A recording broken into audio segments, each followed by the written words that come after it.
राधे राधे। कैसे हो आप सभी? आशा करती हूँ अच्छे होंगे, स्वस्थ होंगे। वीडियो की शुरुआत करने से पहले अगर आप चैनल पे न्यू हैं तो चैनल को लाइक, शेयर एंड सब्सक्राइब करना ना भूलें और अपने चैनल हिंदू कल्चर पे अपना प्यार बनाए रखें। तो चलिए वीडियो की शुरुआत करते हैं। वीडियो की शुरुआत करने से पहले लड्डू गोपाल जी के दर्शन कीजिए। लड्डू गोपाल जी ने आज थर्सडे है, पीले पीले वस्त्रों को धारण किया है और उन्हें हल्दी चढ़ाना आज के दिन बहुत ही शुभ होता है क्योंकि आज गुरुवार का दिन है। और ठीक इसी भांति आपको परिवर्तनीय एकादशी वाले दिन भी लड्डू गोपाल जी का जो श्रृंगार करना है, उन्हें जो भी चीज़ें अर्पण करनी है वो आपको पीले पीले चीज़ों का अर्पण करना है। उन्हें पीले पीले श्रृंगार देने, उन्हें पीले पीले फूलों की, पीले फलों की आपको भोग लगाना है। तो इस तरीके से आपको परिवर्तनीय एकादशी वाले दिन भी अपने लड्डू गोपाल जी को स्पेशल फील अवश्य करवाना है। तो चलिए वीडियो की शुरुआत करते हैं। वीडियो में जैसा कि हम लोग पहले ही जानते हैं कि परिवर्तनीय एकादशी के पहले देवशयनी एकादशी में भगवान श्री हरि विष्णु जो चतुर्मास का माह लगता है उसमें 4 महीनों के लिए सोने के लिए जाते हैं, योग निद्रा में चले जाते हैं।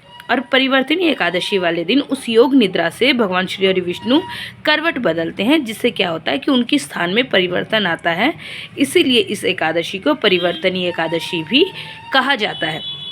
अब जो लोग इस व्रत को करते हैं उन लोगों के लिए कि ये एकादशी का व्रत, परिवर्तनीय एकादशी का व्रत कब है, इस विषय में जान लेते हैं। इस वीडियो में अंत तक ज़रूर बने रहिएगा। इस वीडियो में हम लोग आगे जानेंगे कि परिवर्तनीय एकादशी कब है, उसकी जो भी तिथि है, एकादशी की तिथि कब से कब तक लग रही है और पूजा का जो शुभ मुहूर्त है वो क्या है और किस तरीके से विशेष पूजा अर्चना द्वारा हम भगवान श्री हरि विष्णु की विशेष कृपा के पात्र बन सकते हैं। और साथ ही कि इस व्रत को हम लोगों को पारण करना है उसका मुहूर्त क्या होगा।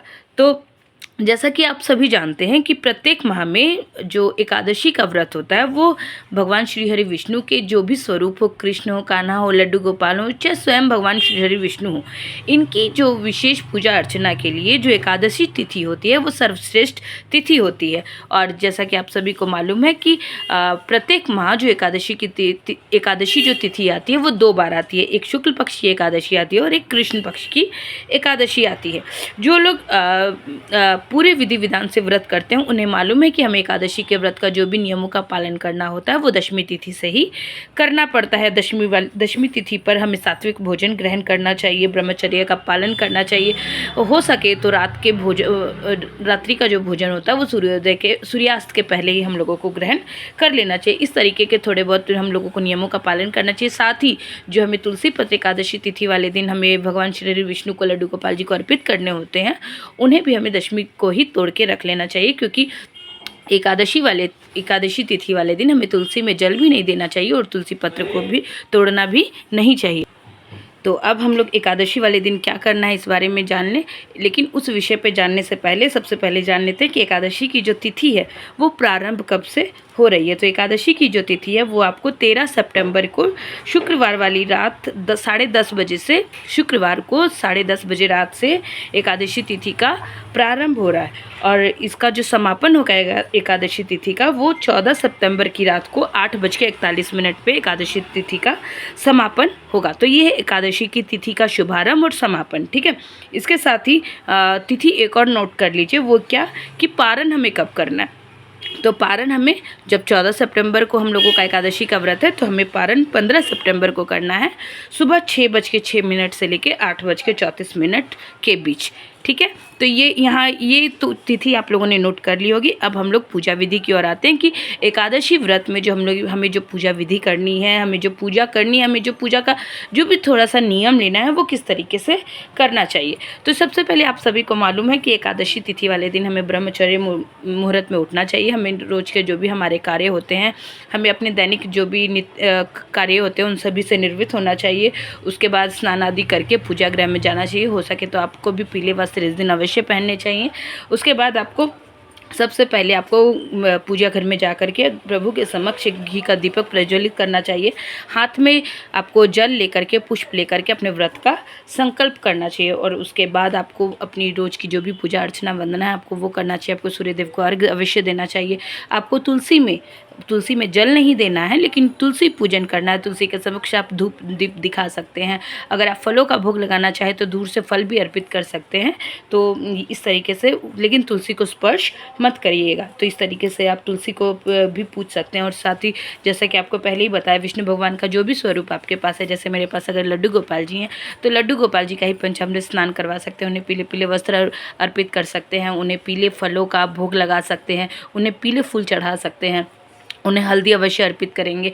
तो इस तरीके से ये छोटे छोटे कार्य आपको एकादशी वाले दिन अवश्य करने चाहिए। खासकर अगर आपके घर में लड्डू गोपाल जी है तो। अगर आपके घर में लड्डू गोपाल जी नहीं भी है तो भी विष्णु भगवान जी का जो भी स्वरूप आपके घर में है, कृष्ण कन्हैया लाल का जो भी स्वरूप है, उन्हें ही आपको विष्णु भगवान का जो भी प्रिय रंग है, पीले वस्त्रों को उन्हें अर्पित करना चाहिए। पीले पीले वस्त्र उन्हें पहनाना चाहिए।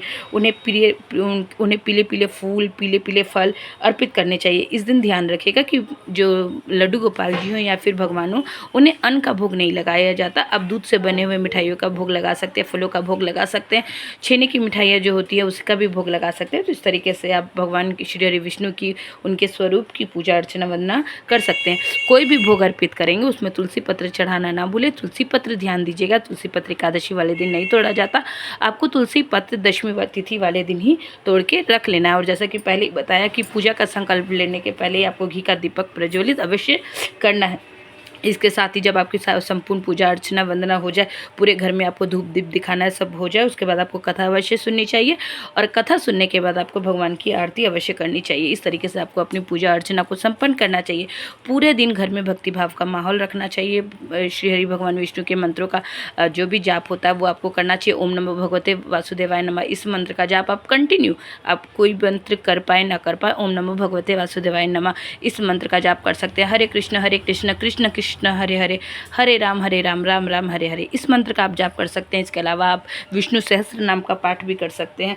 तो इस तरीके से मतलब कहने का तात्पर्य सिर्फ इतना है कि जब आप पूजा पाठ करें तो आपको अपने मन, तन मन धन से आपको एकदम सात्विक रूप से रहना है। प्रभु भक्ति में अपने आप को समर्पित रखना है, क्योंकि भगवान से अपना कनेक्शन स्थापित करना है। सिर्फ ये नहीं कि एक बार पूजा अर्चना कर दी उसके बाद आप भगवान को याद ही ना करें। जब आप प्रभु के प्रति समर्पित है तो आपको अपने मन में पूरे तरीके से प्रभु का वास करना होगा।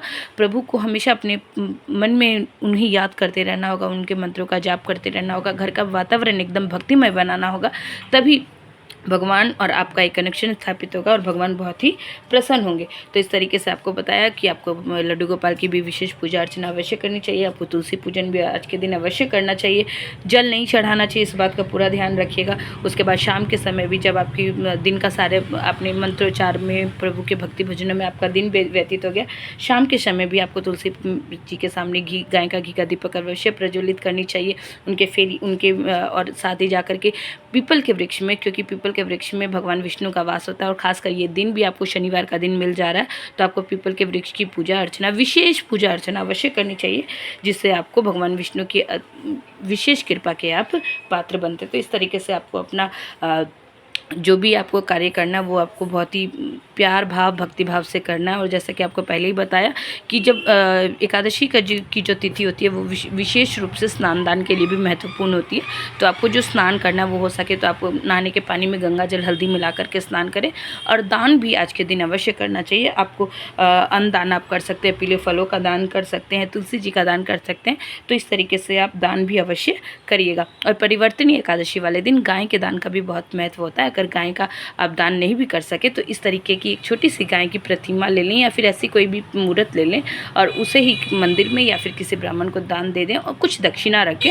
तो इससे भी आपका जो, क्योंकि भगवान भाव के भूखे होते हैं, ज़रूरी नहीं, और कहते भी है ना, यथाशक्ति तथा भक्ति। तो जितनी आप में सामर्थ्य है आप उस हिसाब से भक्ति कीजिए, प्रभु में अपना समर्पण दीजिए। प्रभु में बस ये कहिए कि प्रभु जितना हो पा रहा है उतना कर रही हूँ, आगे जो भी भूल त्रुटि हो जाए अपनी बच्ची समझ के माफ़ करिएगा। तो इस तरीके से आपको अपने भाव, अपना समर्पण, अपनी प्रार्थना प्रभु चरणों में अर्पित करनी है। देखिएगा भगवान श्री हरि विष्णु लड्डू गोपाल जी आपके मन की सारी मुरादों को पूरा करेंगे और आपका व्रत पूरी तरीके से सफल होगा।